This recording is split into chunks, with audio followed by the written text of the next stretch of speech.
Hello student, welcome to another session of hybrid chemistry. आज की class में हम लोग क्लास 12 का फोर्थ चैप्टर स्टार्ट करने जा रहे हैं। चैप्टर का नाम है सॉलिड स्टेट। बेसिकली इस चैप्टर को हम लोग को पढ़ना होगा। मैं आपको बता दूं, चैप्टर का नाम है हमारे लिए सॉलिड स्टेट। और सॉलिड स्टेट इसको हिंदी में बोलते हैं ठोस, है ना। हिंदी में इसका नाम है ठोस।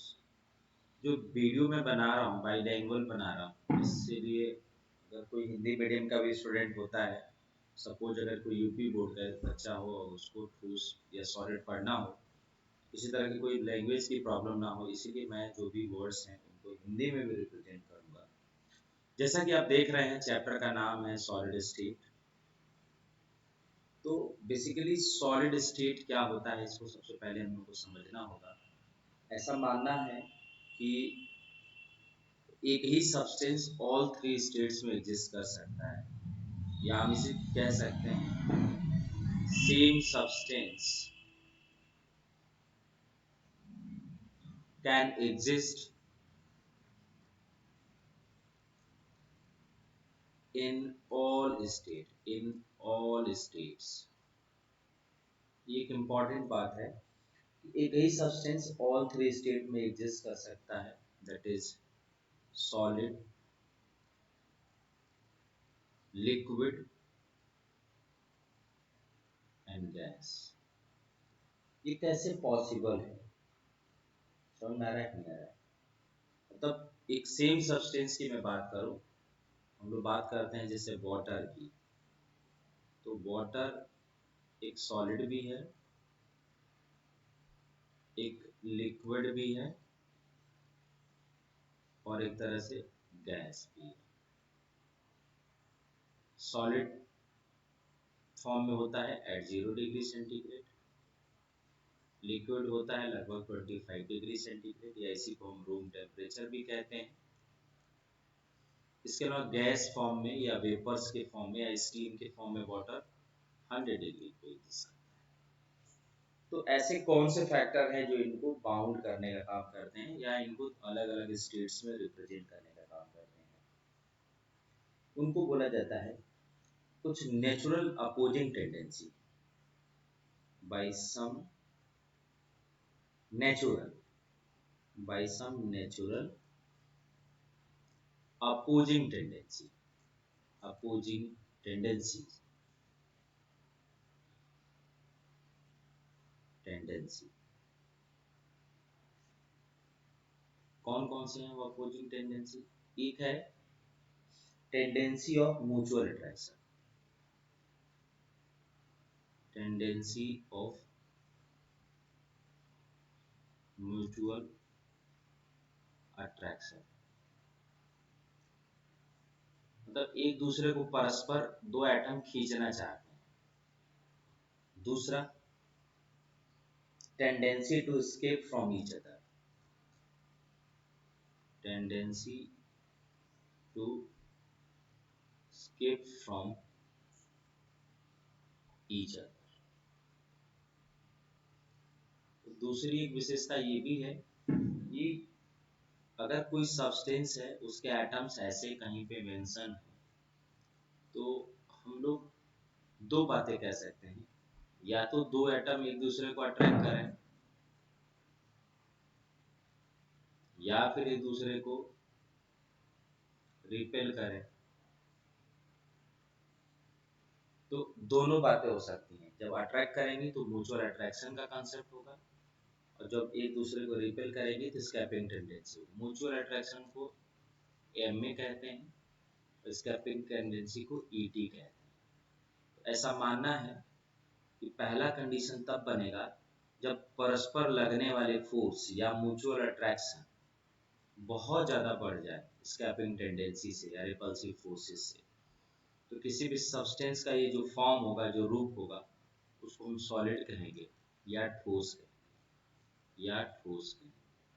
इसमें किसी भी प्रकार की कोई दिक्कत नहीं होनी चाहिए। दूसरी बात, अगर यही अट्रैक्शन फोर्स अगर थोड़ा बहुत ज़्यादा हो जाए, बहुत ज़्यादा ना हो, थोड़ा सा ज़्यादा हो जाए स्कैपिंग टेंडेंसी से, तो ये फॉर्म लिक्विड होगा। और तीसरा होता है तो जब स्केपिंग टेंडेंसी, जो रिपल्सिव फोर्सेस हैं, वो डोमिनेट कर जाए स्केपिंग टेंडेंसी से, मतलब म्यूचुअल जो अट्रैक्शन है उस पर भारी पड़ जाए, कौन से फोर्सेस, स्केपिंग टेंडेंसी वाले फोर्सेस, तो that form of substance is called gas. तो मैं पूछूं सॉलिड आप डिफाइंड कैसे करें, क्या है सॉलिड? तो हम बोल सकते हैं कि solid is the form of, solid is the form of, is the form of any substance in which, in which sufficient, sufficient force of attraction, force of attraction act between, act between two atoms, two atoms or molecules। Solid किसी substance का वो form है जिसमें दो एटमों के बीच में पर्याप्त बल काम करता है, यही है सॉलिड की डेफिनेशन। अब अगर कोई सब्सटेंस इस तरह का बिहेवियर एग्जीक्यूट कर रहा है तो हम कह सकते हैं कि molecules of the solid do not move. पहली बात, molecules of solid do not move, ये मूव नहीं करते, ठीक है। डू नॉट क्रॉस और पास each other, that means, that means it has fixed shape, it has fixed shape, size, mass and volume। मतलब solid के बीच में एक दूसरे को पास करने की कोई टेंडेंसी नहीं होती, एक दूसरे को क्रॉस नहीं करते हैं। अगर इस तरह का बिहेवियर कोई सॉलिड रिप्रेजेंट कर रहा है, दैट मींस उसके पास फिक्स शेप होगा, साइज होगा, वॉल्यूम होगा एंड लेस कंप्रेसिबल होगा, हाई डेंसिटी होगी, ऐसा भी कहा जा सकता है। समझ में आ रहा है कि नहीं आ रहा है? ठीक है, कोई दिक्कत इसमें? अब हम सॉलिड की एक इंफॉर्मेशन हमने जान लिया, अब हम बात करेंगे क्लासिफिकेशन ऑफ सॉलिड। अब हम लोग को बात करना होगा क्लासिफिकेशन ऑफ सॉलिड। सॉलिड, तो सॉलिड को हम क्लासिफाई करने जाते हैं तो हमारे पास दो ऑप्शन है, एक on basis of, on basis of arrangement of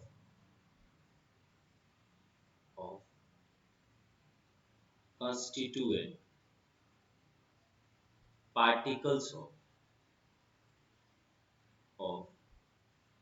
solid, and दूसरा होता है on basis of force of attraction FOA between atoms or constituent particles। दो तरह की स्टोरी है। एक स्टोरी में हम ये कहते हैं कि उनके एटम्स के बीच में जो फोर्सेस हों उनके बिहाफ पे, दूसरा उनके अरेंजमेंट पे। पहला हमारा ऑप्शन है कि सॉलिड को हम on basis of arrangement of constituent particles हम लोग डिस्कस करेंगे। पहला हमारा जो सॉलिड है उसको बोलते हैं हम क्रिस्टलाइन सॉलिड, और दूसरा हमारा होता है एमॉर्फस, एमॉर्फस सॉलिड। तो सॉलिड हमारे पास दो तरह के, एक को हमने एमॉर्फस नाम दिया, एक को हमने एमॉर्फस नाम दिया और दूसरे को हमने क्रिस्टलाइन नाम दिया। तो एमॉर्फस एंड क्रिस्टलाइन, सबसे पहले क्रिस्टल सॉलिड क्या होता है? क्रिस्टल सॉलिड या हम इसी को बोलते हैं प्योर सॉलिड। कौन होते हैं प्योर सॉलिड, उसको हम जानते हैं। ऐसा कहा जाता है कि solid which the solid in which constituent particles are arranged in ordered way pattern for long range। तो एक अच्छी डेफिनेशन यही है कि किसी भी सॉलिड को क्रिस्टलाइन हम कब कहेंगे, when its constituent particles have regular arrangement for the long range। इसी को लिख देते हैं solid solid which have regular arrangement or pattern for long range is called crystalline solid और क्रिस्टल सॉलिड। मतलब एक ऐसा सॉलिड जिसमें उसके पार्टिकल्स लंबे रेंज तक एक ऑर्डर्ड वे में अरेंज, लॉन्ग रेंज ऑर्डर्ड वे भी कहते हैं। जैसे ऐसा हम कुछ करें, cross minus cross minus cross minus minus cross minus cross minus cross cross minus cross minus cross minus. देखिए इसमें एक एक पैटर्न बन रहा है, या आप ऐसे भी कह सकते हो 1 2 3 4 5 6 7 8 9 10। तो इस तरीके से नीचे भी हम कह सकते हैं, क्योंकि आप देख सकते हो कि इसमें ऑर्डर्ड पैटर्न बन रहा है। समझ में आ गया कि नहीं? अब हम बात करते हैं कुछ property of the crystalline solid. Property of crystalline solid. Crystalline solid को हिंदी में क्रिस्टलीय ठोस कहते हैं। क्रिस्टलीय ठोस, क्रिस्टलीय ठोस कहते हैं। और इसके अंदर जो उसके पार्टिकल्स होते हैं एक लंबे रेंज तक ऑर्डर्ड वे में पैटर्न में अरेंज होते हैं। थोड़ा सा हम लोग आगे बढ़ते हैं। अगर इनकी प्रॉपर्टीज की बात हो तो क्रिस्टलाइन सॉलिड की जो प्रॉपर्टी है, पहला बात यह है कि they have long range order. पहला है they have long range order. दूसरी बात they are obtained by control cooling और slow cooling. They are obtained by control cooling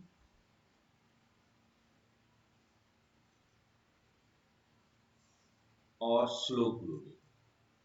मतलब जो क्रिस्टलाइन सॉलिड्स होते हैं उनको हम बहुत ही कंट्रोल वे में कूल करके बनाते हैं, धीरे धीरे उनको ठंडा करते हैं भाई।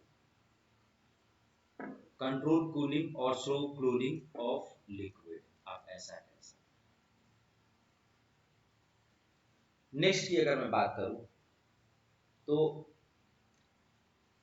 तीसरे में कुछ यूनिक प्रॉपर्टी है। एक तो ये आइसोमॉर्फस होते हैं। आइसोमॉर्फस, आइसो का मतलब होता है इक्वल, मॉर्फस का मतलब फॉर्म। जिनके इक्वल फॉर्म हो आइसोमॉर्फस कहलाता है।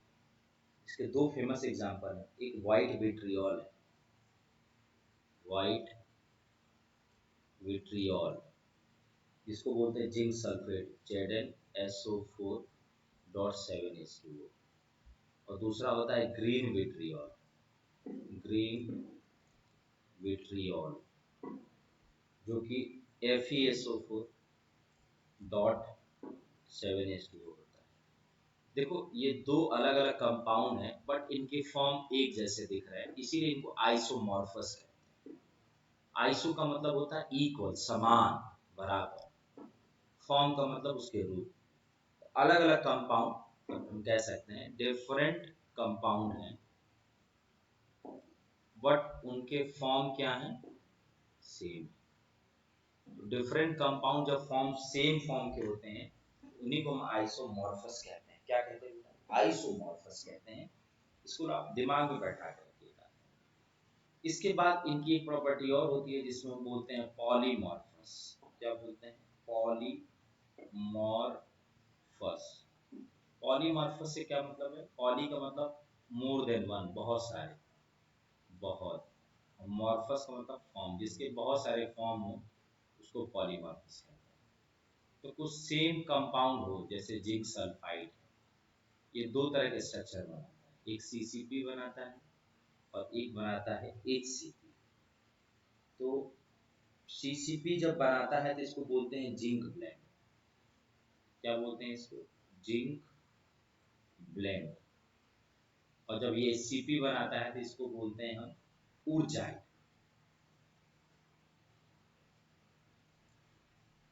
आपको ध्यान रखना होगा, ईर्जाइड and zinc blende, zinc sulphide के दो फॉर्म होते हैं। एक सीसीपी जिसको हम बोलते हैं क्यूबिक क्लोज पैकिंग, या इसी को हम एफसीसी भी कहते हैं, face centred cubic close packing. तो नाम से भी कंफ्यूज हो रहे होंगे आप, लेकिन जैसे जैसे हम इन डेप्थ में जाएंगे तो इनके बारे में बहुत सारी इंफॉर्मेशन हम लोग को और भी पढ़ना होता है। तो थोड़ा सा आगे बढ़ेंगे, इसको आप लोग देख सकते हो। थोड़ा और आगे बढ़ते हैं, कुछ और प्रॉपर्टी पढ़ते हैं। तो सबसे बड़ी बात ये है कि जो सॉलिड होते हैं, ट्रू होते हैं, क्रिस्टलाइन होते हैं, उनके पास एक फिक्स मेल्टिंग पॉइंट होता है, फिक्स मेल्टिंग पॉइंट होता है, या कई बार इसी को कहा जाता है have sharp melting, sharp melting point. और शार्प मेल्टिंग पॉइंट होगा तो there cooling curve is not smooth. इनके जो कूलिंग कर्व होंगे वो स्मूथ नहीं होंगे। जैसे ये कोई सॉलिड है, इस सॉलिड को पिघला के हमने लिक्विड बनाया, अब लिक्विड से इसको फर्दर गैस बनाना है, तो अपने मेल्टिंग और बॉइलिंग पॉइंट का इंतजार करेगा, बॉयल होने के लिए भी और किसके लिए होने के लिए, कूल होने के लिए। तो एक आयरन है, एक आयरन का रॉड है, इस रॉड को आप हीट करते रहोगे जब तक 1500 से ज़्यादा का टेम्परेचर ये गेन नहीं करेगा, तब तक ये मेल्ट नहीं होगा। इसीलिए बोलते हैं कूलिंग कर्व स्मूथ नहीं होता है। समझ में आ रहा है, क्लियर है। तो ये टेम्परेचर है और ये टाइम है, इस बात का आपको ध्यान रखना होगा। फिर अगर हम बात करें तो एक और प्रॉपर्टी होती है जिसको बोलते हैं they are, they are anisotropic in nature, anisotropic in nature. इसका क्या मतलब है कि एक ऐसा सॉलिड जिसमें डिफरेंट डिफरेंट प्रॉपर्टी हो, डिफरेंट डिफरेंट डायरेक्शन में। क्या, different different physical property in different different direction. जैसे मैलिएबिलिटी,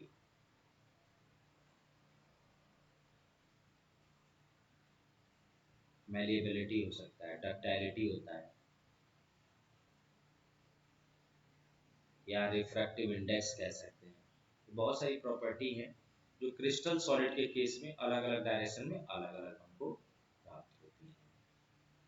कुछ एग्जांपल्स की अगर मैं बात करूं तो आप सोडियम क्लोराइड कह सकते हैं, जिंक सल्फाइड कह सकते हैं, जिंक सल्फाइड कह सकते हैं, या फिर कह सकते हैं एजी, या फिर कह सकते हैं कॉपर, या कह सकते हैं केसीएल।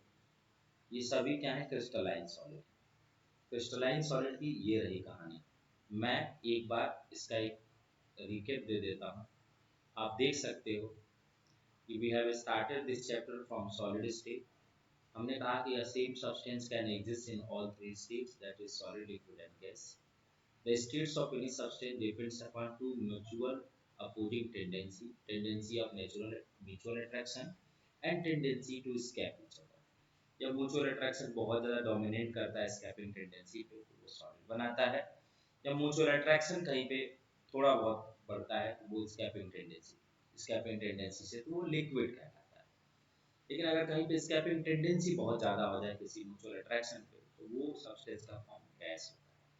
फाइनली इस चैप्टर में हमको गैस सॉलिड स्टेट पढ़ना है। तो बोलते हैं solid is the form of any substance. मैंने दिया सॉलिड किसी भी सब्सटेंस का एक ऐसा फॉर्म है जिसमें दो एटम के बीच में सफिशिएंट फोर्स लगता है। समझ में आ रहा है कि नहीं आ रहा? अगर दो एटमों के बीच में सफिशिएंट फोर्स लगेगा तो वो एक दूसरे को क्रॉस नहीं करते हैं, एक दूसरे को पास नहीं करते हैं, मूव नहीं करते हैं। ये सारी बातों का ध्यान रखना चाहिए।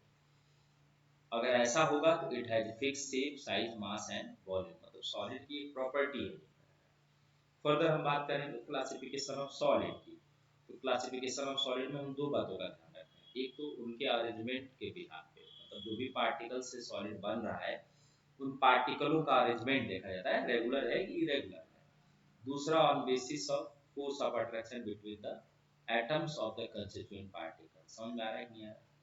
फोर्सेस के बेस पे और अरेंजमेंट के बेस पे। On basis of arrangement of the particles, mainly जो हमारे सॉलिड होते हैं दो प्रकार के होते हैं, crystalline and amorphous. Crystalline solid है, इसी को हम ट्रू सॉलिड भी कहते हैं या प्योर सॉलिड भी कहते हैं या ट्रू सॉलिड भी कहते हैं। And solid in which constituent particles are arranged in regular arrangement for the long range। समझ में आ रहा है? इसको क्रिस्टलाइन कहते हैं। ये मैंने डायग्राम से बता दिया। अब बात करते हैं प्रॉपर्टीज ऑफ सॉलिड की। पहला, दे हैव लॉन्ग रेंज ऑर्डर। दूसरा, दे ऑब्टेन बाय कंट्रोल कूलिंग और स्लो कूलिंग ऑफ लिक्विड। लेकिन अगर किसी सॉलिड को हम सडनली अगर ठंडा कर दें तो वो एमॉर्फस कहलाता है। इसीलिए हम सुपर कूल्ड लिक्विड भी बोलते हैं एमॉर्फस को, या फाल्स सॉलिड भी बोलते हैं। दूसरी बात यह है कि आइसोमॉर्फस होते हैं। आइसो का मतलब इक्वल, मॉर्फस मतलब फॉर्म, इनके पास सेम फॉर्म होते हैं, जैसे white vitriol and green vitriol. उसके बाद पॉलीमॉर्फस भी बनाते हैं, जैसे जिंक सल्फाइड है, एक जगह वो जाइड कहलाता है, एक जगह जिंक ब्लेड कहलाता है। एक सीसीपी स्ट्रक्चर होता है, एक एससीपी स्ट्रक्चर होता है। दोनों के फॉर्मूले सेम है बट स्ट्रक्चर उनके अलग अलग है, मतलब उनके फॉर्म अलग है। तीसरी बात, इनकी मेल्टिंग पॉइंट जो होती है वो फिक्स होती है या शार्प मेल्टिंग पॉइंट होता है। जब इनको हम ठंडा करते हैं या गर्म करते हैं तो इनकी जो कूलिंग कर्व आती है वो आती है नॉन स्मूथ, तो स्मूथ नहीं होती। नेक्स्ट पॉइंट है, they are isotropic in nature. That means different different property in different different direction. अब different different property in different different direction की अगर हम बात करें तो इसमें आप देख सकते हो कि dot cross dot cross dot cross dot cross dot cross dot cross dot cross dot. आप ऐसे चलना शुरू करो, देखो एटमों में वेरिएशन हो रहा है, ऐसे चलो तो वेरिएशन हो रहा है, ऐसे चलो तो वेरिएशन हो रहा है। इसलिए प्रॉपर्टीज में भी इनका वेरिएशन देखने को हमको मिलता है। तो एक छोटा सा सेशन है, आप लोग इसको रिवाइज करेंगे एंड पढ़ेंगे। नेक्स्ट जो हमारा अभी लेक्चर रिकॉर्ड होगा उसमें हमें मॉर्फस सॉलिड के बारे में फर्दर डिस्कस करेंगे। आई होप कि आप लोगों को वीडियो समझ में आया होगा। ज़्यादा से ज़्यादा इसको रिवाइज करें और प्रॉपर नोट्स बनाएं। ठीक है बेटा, चलिए, थैंक यू।